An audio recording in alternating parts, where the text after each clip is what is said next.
Hello friends, welcome. आज आपण पाहणार आहोत अल्टरनेटरवरील इम्पॉर्टंट MCQ क्वेश्चन्स. चला, आता तुम्हाला ITIसाठी लागणारे मराठीमधील MCQ क्वेश्चन्स दिलेले आहेत. याच्यामधील पहिला प्रश्न पहा. अल्टरनेटरचा EMF पर फेज माहीत करण्यासाठी कोणते सूत्र वापरतात? अल्टरनेटरचा EMF आहे तो पर फेज माहीत करण्यासाठी आपण कोणता फॉर्म्युला यूज करतो ते विचारलेलं आहे. इथे 4 ऑप्शन दिलेले आहेत. ऑप्शन A, B, C आणि D. हे ऑप्शन A, B, C आणि D. आता ह्यापैकी करेक्ट आन्सर कोणता आहे तुम्हाला शोधायचे. आता EMFचा फॉर्म्युला जो आहे तो आपल्याला माहिती आहे. EMFचा फॉर्म्युला ऑप्शन नंबर Dचा दिलेला आहे. E बरोबर 4.44 phi F into T. phi F into T. आता इथं लक्षात ठेवा, तुम्हाला हा पण फॉर्म्युला एक दिलेला आहे. E बरोबर 2.22 phi F आणि T. ज्यावेळेस 2.22 असते, हे 2.22 असेल त्यावेळेस या T नसेल, इथं झड असेल. T नसेल, तिथं झड वापरलेला असेल, पण आपल्याला इथं T दिलेला आहे. मग हा फॉर्म्युला गलत होईल. हा फॉर्म्युला तर ऑलरेडी चुकीचा आहे आणि हा पण चुकीचा आहे. राईट आहे हा. E बरोबर 4.44 phi into F into T. चला, ऑप्शन D हा करेक्ट आन्सर आहे. Second question. अल्टरनेटरमध्ये इंड्यूस्ड EMFची दिशा माहीत करण्यासाठी कोणता नियम उपयोग होतो? हा क्वेश्चन पहा. अल्टरनेटरमध्ये इंड्यूस्ड EMFची दिशा माहीत करण्यासाठी कोणत्या नियमाचा उपयोग होतो? अल्टरनेटरमध्ये आपल्याला इंड्यूस्ड EMF जो आहे तो आपण फ्लेमिंगच्या उजव्या हाताच्या नियमाने माहीत करतो. आता फ्लेमिंगचा उजव्या हाताचा नियम नेमका आहे काय? तर फ्लेमिंगच्या उजव्या हाताचा नियम म्हणजे आपण आपल्या हाताची तिन्ही बोटे, अंगठा, पहिलं बोट आणि मधले बोट, हे तिन्ही बोटं एकमेकाला परपेंडिक्युलर पकडायचं, म्हणजे काटकोनामध्ये पकडायचं. काय होईल? आता हे पहा, ह्या टाईपमध्ये ज्यावेळेस आपण बोटं पकडतो त्यावेळेस काय होईल? हा अंगठा काय दाखवतो? कंडक्टरमधून वाहणाऱ्या करंटची दिशा.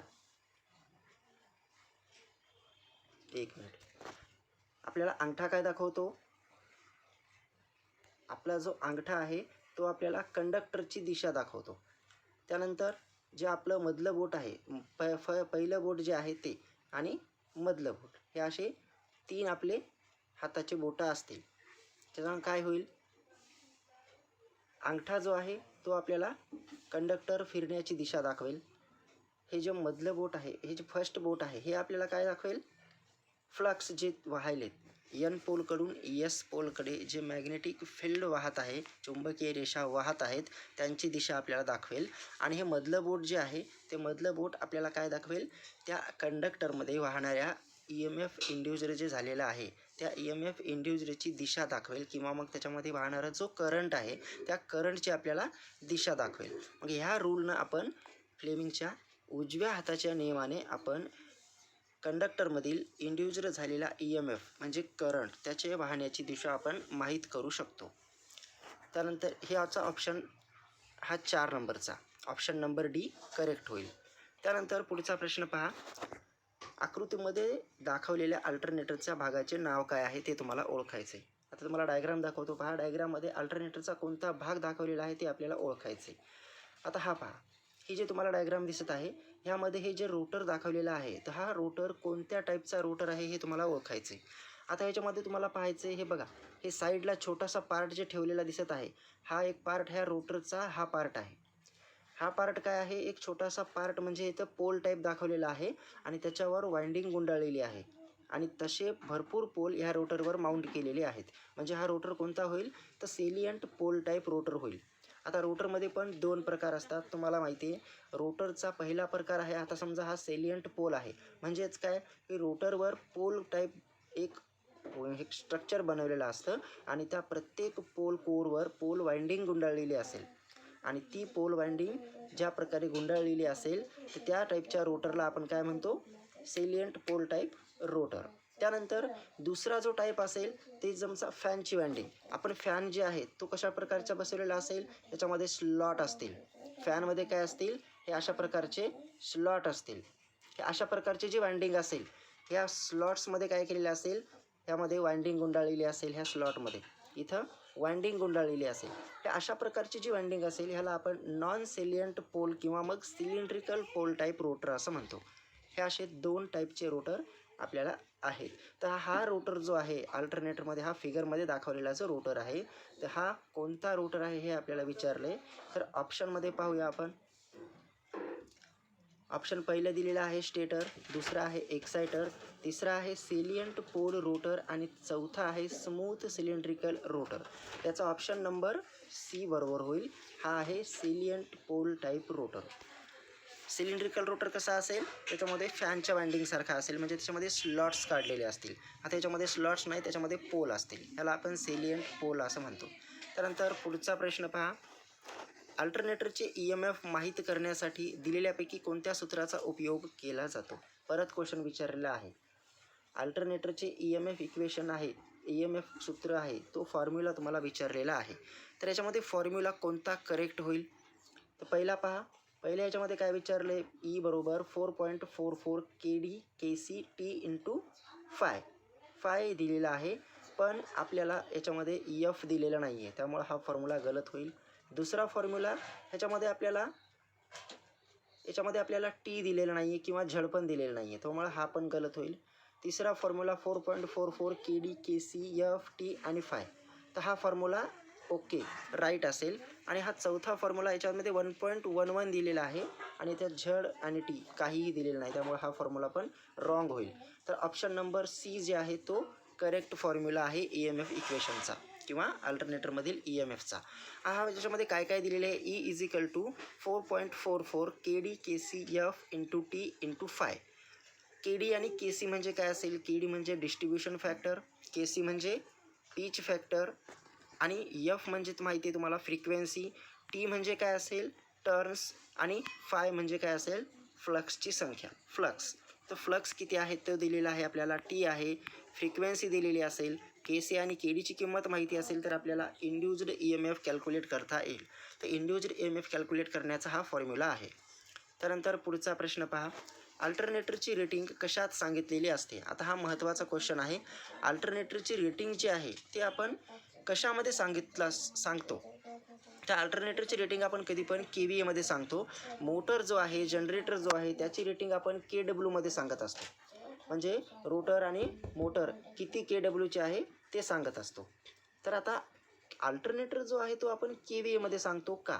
कारण अल्टरनेटरवर जर आपण लोड जोडला तर लोड वेगवेगळा जोडत असतो. लोड 3 प्रकारचे असतात, तुम्हाला माहिती आहे, रेजिस्टिव्ह लोड, कॅपॅसिटिव्ह लोड आणि इंडक्टिव्ह लोड. जसा आपण लोड जोडला त्यानुसार पॉवर फॅक्टर पण वेगवेगळा असेल. रेजिस्टिव्ह लोडला पॉवर फॅक्टर युनिटी असेल, त्यानंतर इंडक्टिव्ह लोडला पॉवर फॅक्टर हा लॅगिंग असेल आणि कॅपॅसिटिव्ह लोडला पॉवर फॅक्टर लीडिंग असेल. त्यामुळे पॉवर फॅक्टर जर चेंज झाला तर काय होईल, लोड जर चेंज झाला तर लोड चेंज झाल्यानंतर पॉवर फॅक्टर चेंज होईल. पॉवर फॅक्टर चेंज झाला म्हटल्यानंतर पॉवर ज्याचं आउटपुट जे आहे ते पण चेंज होईल. आता समजा आपण अल्टरनेटरवर लोड कोणता जोडणार आहोत हे आपल्याला नक्की माहिती नसते, त्यामुळे पॉवर फॅक्टर पण आपल्याला नक्की माहिती नसते किंवा अल्टरनेटरचं पॉवर फॅक्टर नक्की सांगता येणार नाही. त्यामुळे अल्टरनेटरचं जो लोड आहे तो वेगवेगळा होईल, त्यानंतर पॉवर फॅक्टर पण चेंज होईल. त्यामुळं आपण जी पॉवर फॅक्टरची जी अल्टरनेटरची जी रेटिंग आहे ती आपण कधी पण KVA मध्ये सांगत असतो. आता हे पॉवर फॅक्टर जे आहे तो KVA म्हणजेच काय असते, किलोव्होल्ट ॲम्पियर.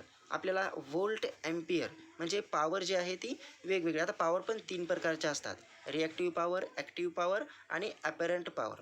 ह्या वेगवेगळ्या पॉवर असतात. मग आपल्याला याच्यामध्ये KVA पॉवर जी असेल ती पॉवर मिळत असते आणि ती पॉवर आपण KVA मध्ये मोजतो. म्हणून याचा अल्टरनेटरची जी रेटिंग आहे ती आपण KVA मध्ये सांगत असतो, किलोवॅटमध्ये नाही.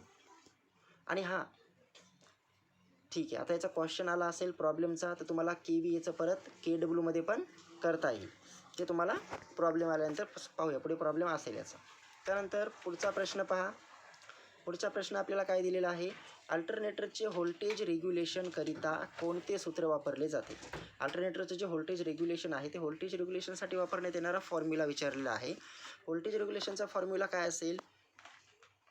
पहिला फॉर्म्युला दे बघा. पहिल्या फॉर्म्युल्यामध्ये आपल्याला सांगितलं आहे full load voltage minus no load voltage भागिले फुल लोड व्होल्टेज, हा रॉंग असेल. त्याच्यानंतर पुढचा formula no load voltage minus full load voltage divided by full load voltage × 100. आता हा जो फॉर्म्युला आहे बी, ऑप्शन नंबर बी. तर हा फॉर्म्युला करेक्ट आहे. कारण आपल्याला अगोदर काय विचारलेलं असते, no load voltage. No load voltage हे कधीही जास्त असतं, त्यामुळं जास्त व्हॅल्यूमधून कमी व्हॅल्यू आपल्याला मायनस करायची असते. त्यामुळे नो लोड व्होल्टेजमधून फुल लोड व्होल्टेज काय होईल, मायनस होईल. म्हणून no load voltage minus full load voltage divide by full load voltage into 100. तर हा फॉर्म्युला व्होल्टेज रेग्युलेशनचा करेक्ट असेल. त्यानंतर पुढचा प्रश्न पहा. 6 पोल असलेल्या अल्टरनेटरची स्पीड 1000 RPM असल्यास सप्लाय फ्रिक्वेन्सी माहीत करा. आपल्याला इथं काय दिलेलं आहे, एक प्रॉब्लेम विचारलेला आहे. 6 पोल दिलेले आहेत, P बरोबर आहे 6. त्यानंतर N म्हणजे स्पीड दिलेली आहे 1000 आपल्याला स्पीड दिलेली आहे, फ्रिक्वेन्सी दिलेली नाही आहे. फ्रिक्वेन्सी काय करायची, आपल्याला काढायची.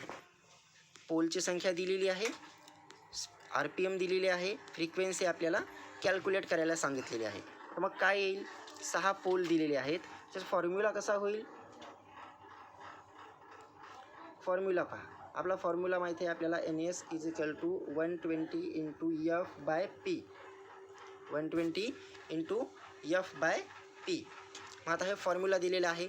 ते म्हणजे काय दिलेलं आहे, आपल्याला फ्रिक्वेन्सी आपल्याला कॅल्क्युलेट करायला सांगितली आहे. मग ह्या फॉर्म्युल्यावरून आपण फ्रिक्वेन्सी कॅल्क्युलेट करू शकतो. हे आपल्याला स्पीड माहिती आहे 1000, पोलची संख्या माहिती आहे 6. मग आपण फ्रिक्वेन्सी कॅल्क्युलेट करू शकतो. काय होईल फ्रिक्वेन्सीचा फॉर्म्युला, F =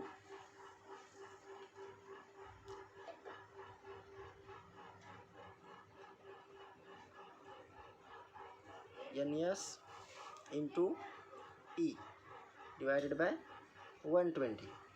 मग याच्यामध्ये आपल्याला NS किती दिलेला आहे, 1000 गुणिले पोलची संख्या किती आहे 6 भागिले 120. आता हे कॅल्क्युलेट करा, किती येईल, 6000 भागिले 120. 6000 भागिले काय येईल, 120. 6000 डिवायडेड बाय 120. एक अटला 12 × 1 = 12, 12 × 5 = 60 आणि 0 म्हणजे किती आलं, 50. म्हणजे फ्रिक्वेन्सी किती आली आपली, 50 हर्ट्स. आहे का कॅल्क्युलेट केलेले, पहा व्हॅल्यू. हे ऑप्शन नंबर सी दिलेलं आहे 50 हर्ट्स. म्हणजे आपला ऑप्शन नंबर सी करेक्ट होईल. त्यानंतर 2 पोल 50 हर्ट्स फ्रिक्वेन्सी असलेल्या अल्टरनेटरचा वेग माहीत करा. आता आपल्याला परत तोच फॉर्म्युला आहे, फक्त थोडा फिरून विचारलेला आहे. याच्यामध्ये आपल्याला पोलची संख्या दिलेली आहे 2 पोल आहेत. त्यानंतर फ्रिक्वेन्सी दिलेली आहे 50 हर्ट्स. फ्रिक्वेन्सी दिलेली आहे 50 हर्ट्स. तर आपल्याला स्पीड म्हणजेच वेग काढायला सांगितलेला आहे. तर आपल्याला हा फॉर्म्युला तर सोपा आहे. NS = काय येईल, 120 × F. F किती दिली आहे, 50 divided by P. 120 F/P. P किती दिलेला आहे, 2.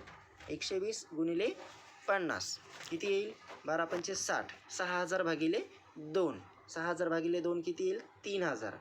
6000 भागिले 2 उत्तर येईल 3000 RPM. म्हणजे आपल्याला स्पीड काढायची होती, ती स्पीड आपण काढली 3000 RPM. ऑप्शन नंबर हे सी, स्पीड आली 3000 RPM. तुम्हाला माहिती आहे, आता कॅल्क्युलेट करायची पण गरज नाही, ही गोष्ट लक्षात ठेवायची. ज्यावेळेस मिनिमम पोल किती असतील, 2 असतील, 2 पोल आणि 50 हर्ट्स फ्रिक्वेन्सी असेल, तर त्यावेळेस स्पीड जी असते ती मॅक्झिमम असते 3000. आणि इंडक्शन मोटरची स्पीड ही मॅक्झिमम 3000पर्यंतच असू शकते.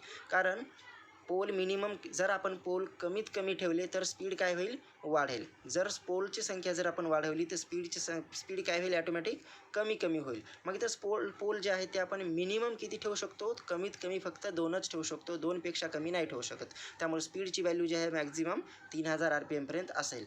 आता हे असं जर असेल तर हे कॅल्क्युलेट पण करायची गरज नाही, कारण हे माहीत असायला पाहिजे. त्यानंतर पुढचा क्वेश्चन पहा. अल्टरनेटरच्या डार्क लॅम्प पद्धतीमध्ये 2 अल्टरनेटर समांतर जोडले असल्यास लॅम्प पूर्णपणे डार्क असतील तर त्यावेळेस काय राहते. आपल्याला काय विचारलं आहे, अल्टरनेटर जे आहे इथं आपल्याला 2 अल्टरनेटर जर पॅरललमध्ये जोडायचे असतील तर त्यावेळेस कोणत्या गोष्टी लक्षात ठेवाव्या लागतील आपल्याला, ते माहिती आहे. त्याची एक मेथड आहे सिंक्रोनायझिंग करण्याचं. आपल्याला काय म्हणतो, सिंक्रोनायझिंग करणे म्हणजे 2 अल्टरनेटर आपल्याला पॅरललमध्ये जोडायचे आहेत. आता 2 अल्टरनेटर पॅरललमध्ये का जोडतो, कारण लोड जर डिस्ट्रीब्यूट करायचा असेल आपल्याला, किंवा मग एखादा लोड वाढवायचा असेल, तर अशा कंडिशनमध्ये आपण 2 अल्टरनेटर पॅरललमध्ये जोडत असतो. ट्रान्सफॉर्मरसारखं. मग ते जर करायचं असेल, 2 अल्टरनेटर पॅरलमध्ये जोडायचे असतील, तर आपल्याला काही कंडिशन माहीत असायला पाहिजेत. तर दोन्ही अल्टरनेटरचं व्होल्टेज रेटिंग सेम असायला पाहिजे, टर्मिनल व्होल्टेज सेम असायला पाहिजे, फ्रिक्वेन्सी सेम असायला पाहिजे, त्यानंतर फेज सिक्वेन्स पण सेम असायला पाहिजे 3 फेज अल्टरनेटर असतील तर. मग ह्या तिन्ही गोष्टी जर आपण चेक करायच्या म्हणलं तर हे चेक करण्याच्या काही मेथड आहेत. त्याच्यातली चेक आहे डार्क लॅम्प मेथड. तर ही डार्क लॅम्प मेथड तुम्हाला या क्वेश्चनमध्ये विचारलेली आहे. त्या डार्क लॅम्प मेथडमध्ये 2 अल्टरनेटर पॅरलमध्ये जोडलेले असतील आणि तेथील लॅम्प जो आहे तो पूर्णपणे डार्क असतील. डार्क म्हणजे पूर्णपणे विझलेले असतील, बंद असतील. तर त्यावेळेस काय समजायचं? पूर्णपणे बंद असतील तर त्यावेळेस आपल्याला समजेल की त्याचं व्होल्टेज, दोन्ही अल्टरनेटरचं व्होल्टेज आणि फ्रिक्वेन्सी ही सेम असेल. त्यामुळे आपल्याला हे समजेल. ह्या मेथडमध्ये आपल्याला सांगितलेलं असते दोन्ही लॅम्प जर डार्क असतील, विझलेले असतील तर व्होल्टेज आणि फ्रिक्वेन्सी ही सेम असेल. आणि जर व्होल्टेज आणि फ्रिक्वेन्सी जर सेम नसेल तर ते लॅम्प कसे होतील? तर ते लॅम्प काय होतील? सारखे बंद चालू होत असतील. त्यावरून आपण समजू शकतो की ही जी मेथड, ह्या मेथडमध्ये फ्रिक्वेन्सी सेम नाही आहे. दोन्ही अल्टरनेटरमध्ये फ्रिक्वेन्सी सेम नाही आहे जर लॅम्प बंद चालू होत असतील तर. त्यानंतर पुढचा प्रश्न पहा. अल्टरनेटरच्या आर्मेचर रिॲक्शनमुळे तयार होणाऱ्या डिमॅग्नेटायझिंग परिणाम कसा कमी करायचा? आता अल्टरनेटरमध्ये आर्मेचर रिॲक्शन जे होत असतं, त्या आर्मेचर रिॲक्शनचे टोटल 3 परिणाम असतात. अल्टरनेटरमध्ये 3 असतात, DC जनरेटर, DC मोटरमध्ये 2 असतात. आपण बघितलेले DC जनरेटरमध्ये 2 होते. एक होता क्रॉस मॅग्नेटायझिंग आणि डिमॅग्नेटायझिंग. आणि अल्टरनेटरमध्ये टोटल 3 असतील, क्रॉस मॅग्नेटायझिंग, डिमॅग्नेटायझिंग आणि मॅग्नेटायझिंग. आपल्याला इथं डिमॅग्नेटायझिंग इफेक्ट विचारलेला आहे आणि डिमॅग्नेटायझिंग इफेक्ट कसा कमी करायचा ते विचारलेलं आहे. ज्यावेळेस आपण रोटरला एक्सायटेशन देतो, रोटरला जो आपण DC करंट देऊन एक्साईट करतो, त्या DC करंटचा करंट जर आपण वाढवला तर डिमॅग्नेटायझिंग इफेक्ट काय होईल? कमी होईल. डिमॅग्नेटायझिंग इफेक्ट आपल्याला ह्या अल्टरनेटरचा, त्या रोटर वाइंडिंगचा जो फील्ड एक्सायटेशन आपण देतो, DC सप्लाय देतो, तो DC सप्लायचा DC करंट जर आपण वाढवला तर डिमॅग्नेटायझिंग इफेक्ट हा कमी होतो. डिमॅग्नेटायझिंग इफेक्ट जर असेल तर अल्टरनेटरचं आउटपुट व्होल्टेज काय होईल? कमी होईल. त्यामुळं आपण एक्सायटेशन जर वाढवलं तर अल्टरनेटरचं आउटपुट व्होल्टेज पण वाढेल आणि डिमॅग्नेटायझिंग इफेक्ट हा कमी होईल. त्यानंतर पुढचा प्रश्न पहा. सिंक्रोनोस्कोपचा उपयोग काय? मला पुढचा प्रश्न विचारलेला आहे की सिंक्रोनोस्कोपचा उपयोग काय आहे, तो विचारलेला आहे. तर आपण सिंक्रोनोस्कोपचा उपयोग काय करतो? बरोबर असलेली समांतर जोडणी इंडिकेट करणे. म्हणजे आपण दोन अल्टरनेटर जे पॅरललमध्ये जोडत असतो, त्या दोन्ही अल्टरनेटर पॅरललमध्ये जोडत असताना त्यांच्या 3 व्हॅल्यू आपल्याला चेक करायच्या असतात.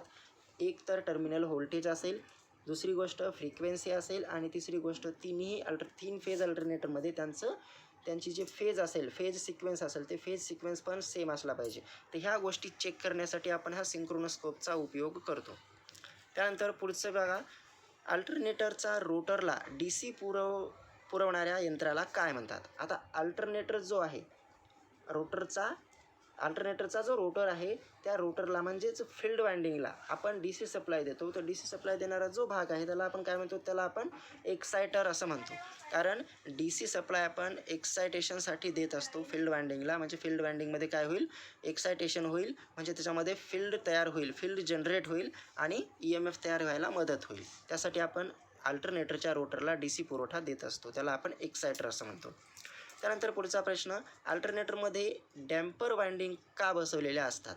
आता अल्टरनेटरमध्ये जे हंटिंग इफेक्ट होतो, त्या हंटिंग इफेक्टला कमी करण्यासाठी आपण अल्टरनेटरमध्ये डॅम्पिंग वाइंडिंग बसवत असतो. त्याचा ऑप्शन आहे C नंबर, हंटिंग इफेक्ट कमी करण्यासाठी. त्यानंतर पुढचा प्रश्न पहा.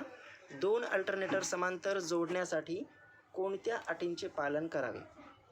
तर आपल्याला काय विचारलेलं आहे? 2 अल्टरनेटर जर समान जोडायचे असतील तर मी आता सांगितल्याप्रमाणे एकतर त्यांची फ्रिक्वेन्सी सेम असायला पाहिजे, फेज सिक्वेन्स सेम असायला पाहिजे आणि टर्मिनल व्होल्टेज पण सेम असायला पाहिजे. म्हणजे इथं रेटिंग सेम असायला पाहिजे दिलेलं आहे, हे नाही. त्यानंतर फ्रिक्वेन्सी हे फेज सिक्वेन्स सेम असायला पाहिजे, हे ओके. त्याच्यानंतर रोटेशन सुधारणा समान असणे, हे पण नाही आहे. आणि स्टेटरचा प्रतिबाधा समान, हे पण नाही आहे. तर ऑप्शन नंबर B बरोबर आहे. त्यानंतर पुढचा प्रश्न पहा. आता हा प्रॉब्लेम विचारलेला आहे. 4 पोल 50 हर्ट्झ फ्रिक्वेन्सी असलेल्या अल्टरनेटरची स्पीड माहिती करा. आता आपण जे कॅल्क्युलेट केलं होतं त्याच फॉर्म्युल्याने कॅल्क्युलेट करायचं. फॉर्म्युला काय आहे? NS = 120 F/P. NS = 120 F/P. P ह्याच फॉर्म्युल्यानं आपण हे कॅल्क्युलेट करायचं. आपल्याला पोलची संख्या दिलेली आहे, फ्रिक्वेन्सी पण दिलेली आहे, फक्त स्पीड कॅल्क्युलेट करायची. फ्रिक्वेन्सी किती आहे 50 आणि पोलची संख्या किती आहे 4. तर मग आपण फ्रिक्वेन्सी कॅल्क्युलेट करायची. किती येईल याचा आन्सर येईल 1500. ज्यावेळेस 2 पोल असतील त्यावेळेस स्पीड असेल 3000, 4 पोलच्या वेळेस किती असेल 1500. आता हे फिक्स आहे, माहीत असू द्या, कॅल्क्युलेट करायची बार गरज पडू नये. त्यानंतर पुढचा क्वेश्चन पहा. अल्टरनेटरच्या डार्क लॅम्प पद्धतीमध्ये 2 अल्टरनेटर समांतर जोडल्यास एक लॅम्प डार्क तर दुसरा ब्राईट पेटत असेल तर त्यावेळेला कोणती कंडिशन निर्माण झालेली असते. आता आपल्याला काय विचारले, डार्क लॅम्प मेथड विचारलेली आहे, जे आता सांगितलं होतं. तर डार्क लॅम्प मेथडमध्ये काय असेल, जर दोन्ही लॅम्प पूर्णपणे डार्क म्हणजे विझलेले असतील तर आपण समजायचं की व्होल्टेज आणि फ्रिक्वेन्सी ही सेम असेल. आता हा क्वेश्चन इथं थोडा गलत दिलेला आहे बहुतेक. तर टर्मिनल व्होल्टेज सारखे राहते, व्होल्टेज फ्रिक्वेन्सी सारखी राहते. इथं ऑप्शन नंबर बी हा राईट आहे म्हणून सांगितलं, पण असं नाही आहे. जर ह्या डार्क लॅम्प मेथडमध्ये जर एक लॅम्प ब्राईट आणि दुसरा डिम पेटत असेल म्हणजे काय होईल, दोन्ही लॅम्प सारखे बंचालू होत आहेत. म्हणजे एक ब्राईट आहे तर दुसरा डिम आहे म्हणजे विझलेला आहे, ब्राईट आहे आणि दुसरा डार्क आहे म्हणजे विझलेला आहे, एक चालू आहे तर एक बंद आहे. अशा कंडिशनमध्ये काय असते, फ्रिक्वेन्सी ही सेम नसते असं आपल्याला सांगितलेलं आहे या मेथडमध्ये. पण इथं हा क्वेश्चन थोडा वेगळा विचारलेला आहे, बहुतेक क्वेश्चन तरी चुकलेला असेल किंवा ऑप्शन तरी चुकलेले असतील. लक्षात ठेवा, फक्त दोन्ही लॅम्प जर विझलेले असतील, पूर्णपणे डार्क असतील, त्या कंडिशनमध्ये व्होल्टेज आणि फ्रिक्वेन्सी ही सेम असेल, सारखी राहते दोन्ही अल्टरनेटरची. आणि जर एक लॅम्प ब्राईट आणि एक लॅम्प डार्क असेल म्हणजे बंचालू कंडिशन चालू असेल या जागी, आणि ह्या कंडिशनमध्ये फ्रिक्वेन्सी ही सेम नसेल. पुढचा प्रश्न पहा. अल्टरनेटरवरील लोड वाढवल्यास त्याचे टर्मिनल व्होल्टेज कमी होण्याचे कारण कोणते. आता जर आपण अल्टरनेटरवरचा लोड जर इन्क्रीज केला, लोड जर आपण वाढवला तर अल्टरनेटरचं जे टर्मिनल व्होल्टेज आहे ते आपोआप काय होईल, कमी होईल. आता का कमी होईल, कारण याच्यामध्ये आर्मेचरचं जो रेजिस्टन्स आहे, आर्मेचर वाइंडिंग जे आहे आपण स्टेटरवर बसवलेली असते आणि त्या आर्मेचर वाइंडिंगचे रेजिस्टन्स हे खूप कमी असते. मग आर्मेचर वाइंडिंगचं रेजिस्टन्स कमी असल्यामुळं काय होईल, त्या आर्मेचर वाइंडिंगमध्ये लोड वाढल्यानंतर करंट वाढेल आणि करंट जो आहे तो जास्तीचा करंट आर्मेचरच्या वाइंडिंगमधून वाहेल. आर्मेचरचं रेजिस्टन्स कमी आहे त्याच्यामुळे त्याच्यातून करंट हा जास्तीचा वाहेल आणि त्यावेळेस तिथं जे व्होल्टेज ड्रॉप आहे तो जास्त होईल किंवा मग लॉसेस जास्त होतील. लॉसेस माहिती आहे I²R. जर करंट वाढला तर लॉसेस पण वाढतील आणि लॉसेस वाढल्यामुळं टर्मिनलचं व्होल्टेज जो आहे, आउटपुट व्होल्टेज, तो आपल्याला कमी मिळेल. म्हणून लोड वाढल्यामुळं आर्मेचरच्या रेजिस्टन्समुळे व्होल्टेज जे आहे ते कमी होईल. त्यानंतर पुढचा प्रश्न पहा. अल्टरनेटरमध्ये डॅम्पर वाइंडिंग का बसवल्या जातात. आत्ताच क्वेश्चन झालेला आहे, परत विचारला. हंटिंग परिणाम कमी करण्यासाठी, हे ऑप्शन नंबर 4. हंटिंग इफेक्ट जो आहे तो कमी करण्यासाठी आपण अल्टरनेटरमध्ये डॅम्पर वाइंडिंगचा उपयोग केलेला असतो. त्यानंतर पुढचा प्रश्न पहा. आकृतीमध्ये दाखवलेला अल्टरनेटर कोणत्या प्रकारचा अल्टरनेटर आहे. आता तुम्हाला डायग्राममध्ये एक अल्टरनेटर दाखवलेला आहे, तो कोणत्या प्रकारचा आहे तो तुम्हाला ओळखायचा आहे. आता हा जो अल्टरनेटर आहे हा आहे ब्रशलेस अल्टरनेटर. हाचा ऑप्शन नंबर 1 बरोबर आहे, ए बरोबर आहे. आता हा ब्रशलेस अल्टरनेटर काय असेल तर याच्यामध्ये ब्रशेस वापरलेले नसतील. मग याच्यामध्ये असेल काय, त्या अल्टरनेटरमध्ये 2 पार्ट असतील म्हणजे 2 अल्टरनेटर वापरलेले असतील. हा एक अल्टरनेटर आणि हा एक अल्टरनेटर. तर हा अल्टरनेटर आहे छोटा अल्टरनेटर आणि हा आहे मोठा अल्टरनेटर. छोट्या अल्टरनेटरमध्ये काय काय असेल ते पहा, तुम्हाला डायग्राममध्ये नावं दिसतील का. ह्याच्यामध्ये एक्सायटेशन दिलेलं असेल. छोट्या अल्टरनेटरमध्ये एक्सायटेशन, हे आर्मेचर एक्सायटेशन आणि हे फील्ड एक्सायटेशन दिलेलं आहे. एक्सायटर फील्ड आहे आणि एक्सायटर आर्मेचर. आणि हा जो एक्सायटर हे आर्मेचर जो आहे आणि ही मेन आपला फील्ड वाइंडिंग म्हणजे अल्टरनेटरवर बसवलेली असेल. तर हे टोटल तीन म्हणजे काय, तिथे एक डायोड जे असते, इथं डायोडचं एक रेक्टिफायर सर्किट एक असेल जे ACचं DC करण्यासाठी आपल्याला उपयोगात येईल. मग ह्या तिन्ही गोष्टी आपल्याला एकाच शाफ्टवर, एकाच रोटरवर बसवलेल्या असतात. मग आपण या रोटरला जर इथून स्टीम देऊन जर एक्साईट केलं किंवा मग कशाच्या तरी सहाय्याने फिरवलं तर त्यावेळेस ह्या दोन्हीही रोटर काय होतील, फिरायला लागतील. ह्या अल्टरनेटरमध्ये हा जो छोटा अल्टरनेटर आहे ह्या अल्टरनेटरमध्ये काय होईल, इथं EMF तयार होईल. तो तयार झालेला AC EMF ह्या रेक्टिफायर थ्रू DC कन्वर्ट केला जाईल आणि तो DCचा सप्लाय ह्या रोटरला दिला जाईल. मग काय होईल, हा रोटर काय करेल, DC सप्लाय दिल्यानंतर एक्साईट होईल आणि ह्याच्यामुळं ह्या आर्मेचर वाइंडिंग जी आहे स्टेटरवर बसवलेली ह्यामध्ये EMF इंड्यूस होईल आणि तो तयार झालेला ACचा EMF आपण बाहेर लोडला वापरायला घेऊ शकतो. तर हे झालं ब्रशलेस अल्टरनेटरचं वर्किंग आणि हा आहे ब्रशलेस अल्टरनेटर. त्यानंतर पुढचा प्रश्न काय दिलेला आहे पहा. त्याच्यामध्ये प्रॉब्लेम दिलेला आहे 2 पोल 50 हर्ट्झ फ्रिक्वेन्सी असलेल्या अल्टरनेटरची स्पीड RPS मध्ये माहीत करा. आता हा ते लक्षात ठेवा, स्पीड आपल्याला RPS मध्ये विचारलेली आहे, म्हणजे रोटेशन पर सेकंदमध्ये विचारलेली आहे. 2 पोल आहेत आणि 50 हर्ट्झ फ्रिक्वेन्सी आहे, तर मग स्पीड किती असेल 3000. हे आपला फिक्स आहे. पण 3000 कशामध्ये असेल, RPM मध्ये असेल. आपल्याला कॅल्क्युलेट करायला कशाला सांगितलं, कशामध्ये, RPS मध्ये सांगितलेलं आहे. मग आता 3000 RPMचं RPS मध्ये कसं करायचं, त्याला डिवाइड करायचे 60नं. 3000 RPM डिवायडेड बाय 60 किती येईल, 50. म्हणजे काय येईल, 50 RPS. हे ऑप्शन नंबर 1. म्हणजे 2 पोल 50 हर्ट्झ फ्रिक्वेन्सी असलेल्या अल्टरनेटरची स्पीड RPS मध्ये किती येईल, 50 RPS, 50 रोटेशन पर सेकंद. एका सेकंदामध्ये 50 रोटेशन होतील. पुढचा प्रश्न, रोटेटिंग फील्ड टाईप अल्टरनेटर वापरण्याचा मुख्य फायदा कोणता. रोटेटिंग फील्ड, आता अल्टरनेटर जो आहे तो मोटरपेक्षा थोडा त्याचं कन्स्ट्रक्शन हे थोडं डिफरंट असेल, वेगळं असेल. ह्यामध्ये फील्ड वाइंडिंग जी आहे ती रोटरवर बसवलेली असेल, म्हणजे रोटरवर 2 किंवा 4 किंवा 6 पोल बसवलेले असतील आणि त्या पोलवर फील्ड वाइंडिंग गुंडाळलेली असेल. मग इथं झालं फील्ड वाइंडिंग जी आहे ती रोटरवर बसवली आणि ती फिरणारा भाग असेल. आणि आर्मेचर वाइंडिंग जी आहे ते स्टेटरमध्ये फिक्स बसवलेली असेल, ती फिक्स असेल, फिरणारा भाग नसेल. मग आपण हा चेंजेस का केला, तर आर्मेचरवर जो आहे फील्ड वाइंडिंग जो आहे ती फील्ड वाइंडिंग आपण रोटरवर बसवली. याचा मेन फायदा काय असेल, तर याच्यामध्ये आपल्याला ब्रशेस किंवा मग जे स्लिपिंग लागतील ती कमी लागतील. जर आपण फील्ड वाइंडिंग जी आहे ती स्टेटरवर आणि आर्मेचर वाइंडिंग रोटरवर बसवलेली असेल, तर आर्मेचर वाइंडिंगमध्ये तयार होणारा जो 11 kVचा सप्लाय आहे तो आपल्याला ब्रशेस थ्रू बाहेर घेणं अवघड जाईल, कारण तिथं स्पार्किंग खूप मोठ्या प्रमाणात होईल आणि ते लॉसेस पण जास्त होतील आणि ते अवघड असेल. त्यामुळं आपण आर्मेचर वाइंडिंग ही स्टेटरवर आणि फील्ड वाइंडिंग ही रोटरवर बसवली. रोटरवर जरी फील्ड वाइंडिंग बसवलेली असेल तरी पण त्या रोटर वाइंडिंगला DC सप्लाय देऊन एक्साईट करण्यासाठी आपल्याला तिथं 2 स्लिप रिंग लावाव्याच लागतील. पण त्यामुळं आपण DC सप्लाय आणि कमी व्होल्टेजचा 250 व्होल्टेजपर्यंतचा DC सप्लाय आपण सहज देऊ शकतो. तेवढा व्होल्टेज ब्रशेस आपले सहन करू शकतील. पण 11 kVचा सप्लाय जर आपल्याला बाहेर ब्रशेस थ्रू घ्यायचा म्हणलं तर ते ब्रशेस सहन करू शकणार नाहीत किंवा मग त्यासाठी आपल्याला खूप जास्त चांगल्या क्वांटिटीचे ब्रशेस वापरावे लागतील, तरीसुद्धा तिथं स्पार्किंग होण्याचे चान्सेस जास्त असतात. त्यामुळं आपण फील्ड जी आहे ती रोटेटिंग टाईप वापरतो, म्हणजे रोटरवर फील्ड वाइंडिंग वापरलेली असते. तर त्याचे कारण काय, तर फील्ड वाइंडिंग एकतर हलकी असेल त्यामुळे फिरवायला पण सोपं जाईल, आर्मेचर वाइंडिंग जड असेल फिरवायला अवघड जाईल. हा पण एक कारण असू शकतो. आता इथं आपल्याला ऑप्शनमध्ये कोणता दिलेला आहे, तर ऑप्शनमध्ये दिलेला हा D नंबरचा ऑप्शन बरोबर आहे, कारण याच्यामध्ये 2 स्लिप रिंग केवळ वापरलेले असतील आणि ते पण DC सप्लाय घ्यायला आपल्याला सोपं जाईल. त्यानंतर पुढचा प्रश्न कोणता दिलेला आहे पहा. अल्टरनेटरमधील फील्ड एक्सायटेशन करंट वाढल्यास काय परिणाम होतो. अल्टरनेटरमधील जे फील्ड एक्सायटेशन आहे त्याचा करंट वाढल्यास काय होईल, तर डिमॅग्नेटायझिंग इफेक्ट हा कमी होईल. हा क्वेश्चन आपल्याला ऑलरेडी अगोदरच झालेला आहे. एक्सायटेशन करंट जर आपण वाढवला तर डिमॅग्नेटायझिंग इफेक्ट काय होतो, कमी होतो.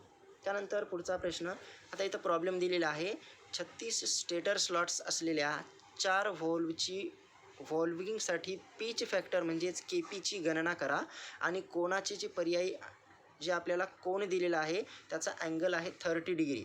तर आपल्याला इथं काढायचं आहे काय, तर पीच फॅक्टरला आपण KPनं दाखवतो किंवा KCनं दाखवतो. KP किंवा KC ह्या अक्षराने आपण पीच फॅक्टर दाखवतो. तर आपल्याला पीच फॅक्टर कॅल्क्युलेट करायचा आहे. मग आता पीच फॅक्टर कसा कॅल्क्युलेट करायचा आपल्याला, चला पीच फॅक्टर कॅल्क्युलेट करण्याचा फॉर्म्युला पहा. आता पीच फॅक्टर जो आहे तो KP आपण दाखवतो, KP थ्रू त्याला आपण डिफायनेट करतो KPनं. मग पीच फॅक्टर काय असेल, त्याचा फॉर्म्युला आहे cos α/2. त्याचा KPचा फॉर्म्युला आहे, KP म्हणजे पीच फॅक्टर, पीच फॅक्टरचा फॉर्म्युला आहे cos α/2. आता अल्फा जो आहे, अल्फाचा अँगल आपल्याला इथं दिलेला आहे. जर दिलेला नसेल तर तो कॅल्क्युलेट करण्याचा फॉर्म्युला पण वेगळा आहे, पण आपल्याला इथं अल्फाचा अँगल दिलेला आहे ते 30 डिग्री. मग आपण सरळ ती व्हॅल्यू पुट करूया. काय येईल, cos 30 डिवायडेड बाय 2 म्हणजे 15, cos 15 येईल. आता कॉस 15ची ज्यावेळेस आपण किंमत काढतो तर ती किती येईल कॅल्क्युलेटरमध्ये काढून पहा. ती येईल कॉस 15ची व्हॅल्यू येईल 0.965 0.965 म्हणजे 965. तर हा ऑप्शन नंबर बी करेक्ट असेल. फॉर्म्युला लक्षात ठेवा, के पी बरोबर कॉस अल्फा डिवायडेड बाय 2. आता अल्फाची किंमत आपल्याला इथं दिलेली आहे 30 डिग्री. ती इथं अल्फाच्या जागी ठेवायची आणि व्हॅल्यू कॅल्क्युलेट करायची. त्यानंतर पुढचा ऑप्शन पहा, पुढचा क्वेश्चन, अल्टरनेटरमध्ये हीटिंग होण्याचे मुख्य कारण कोणते? अल्टरनेटर जो आहे तो अल्टरनेटर हंटिंग होण्याचे मेन आपल्याला जे आहे, अल्टरनेटर हंटिंग म्हणजे हंटिंग इफेक्ट जो अल्टरनेटरमध्ये होतो तो कशामुळे होतो? तर लोड जो आहे अल्टरनेटरवरचा तो जर सारखा चेंज होत असेल, अल्टरनेटरवरचा लोड जो आहे सारखा फ्लक्च्युएशन होत असेल, सारखा चेंज होत असेल, तर ह्यामुळे हा हंटिंग इफेक्ट होतो. तर हा ऑप्शन नंबर डी. त्यानंतर पुढचा क्वेश्चन, अल्टरनेटरवरील लोड काढून टाकल्यास त्याचे व्होल्टेज 400 ते 600 पर्यंत वाढल्यास अल्टरनेटरचे पर्सेंटेज व्होल्टेज रेग्युलेशन माहीत करा. आता इथं हा क्वेश्चन थोडासा चुकीचा आहे. ह्या व्हॅल्यू ज्या आहेत ह्या व्हॅल्यू करेक्ट व्हॅल्यू इकडे दिलेल्या आहेत इंग्लिशमध्ये. ह्या व्हॅल्यू पहा काय विचारलं आहे, calculate the voltage regulation in percentage if the load is removed from an alternator तर the voltage rise from 480 volt to 660 volt. म्हणजे काय विचारले, एक अल्टरनेटर आहे त्यावरचा लोड जर आपण काढला म्हणजे लोड त्याचा रिमूव्ह केला तर त्या कंडिशनमध्ये व्होल्टेज जो आहे अल्टरनेटरचं तो 480 व्होल्टेजवरून चेंज होऊन 660 व्होल्टेजवर जाईल. लोड काढून घेतल्यानंतर व्होल्टेज काय व्हायलं, इन्क्रीज व्हायले, वाढायले. अगोदर काय होतं, लोड जोडलेला होता त्यावेळेस व्होल्टेज होतं 480. लोड काढल्यानंतर म्हणजे नो लोड कंडिशनमध्ये व्होल्टेज किती आहे 660. मग आपल्याला दोन व्होल्टेज मिळाले, एक आहे नो लोड व्होल्टेज तो किती आहे 660 व्होल्टेज आणि फुल लोड व्होल्टेज जो आहे तो किती दिलेला आहे, नो लोड व्होल्टेज आहे 660, फुल लोड व्होल्टेज किती आहे 480. हे दोन्हीही व्होल्टेज दिलेले आहेत. तर मग आपल्याला व्होल्टेज रेग्युलेशन काढायचं आहे 660 आणि 480. तर व्होल्टेज रेग्युलेशनचा फॉर्म्युला काय दिलेला आहे, व्होल्टेज रेग्युलेशन पर्सेंटेजमध्ये बरोबर फुल नो लोड व्होल्टेज किती दिलेला आहे, no load voltage minus full load voltage, no load voltage minus full load voltage divided by full load voltage गुणिले 100. तर हा फॉर्म्युला आहे. ह्या फॉर्म्युल्यानं आपण जे नो लोड व्होल्टेज आहे ते आपल्याला व्होल्टेज रेग्युलेशन जे आहे तो आपल्याला कॅल्क्युलेट करायचं आहे. तर व्होल्टेज रेग्युलेशन पर्सेंटेजमध्ये किती येईल, नो लोड व्होल्टेज किती आहे आपल्याकडे 660 आहे मायनस फुल लोड व्होल्टेज आहे 480 भागिले 480 फुल लोड व्होल्टेज आणि याला मल्टिप्लाय करायचं 100. मग आता किती येईल कॅल्क्युलेट करून पहा, याचा आन्सर येईल 37.50 म्हणजे 37.5%. म्हणजे व्होल्टेज रेग्युलेशन किती आलं आपल्याला 37.5 व्होल्टेज %. म्हणजे इथं दिलेलं आहे. आता इथं पहा, इथं थोडासा चेंज होतं, इथे 400 आणि 600 दिलं होतं, तर गणित चुकेल. इंग्लिशमध्ये पहा थोडंसं व्हॅल्यू बरोबर दिलेलं आहे, त्या मराठीमध्ये थोडंसं मिस्टेक झालेली आहे. हे झाले आपले अल्टरनेटरवरील 25 प्रश्न. अल्टरनेटवरील 25 क्वेश्चन्स संपलेत. चला बाय बाय.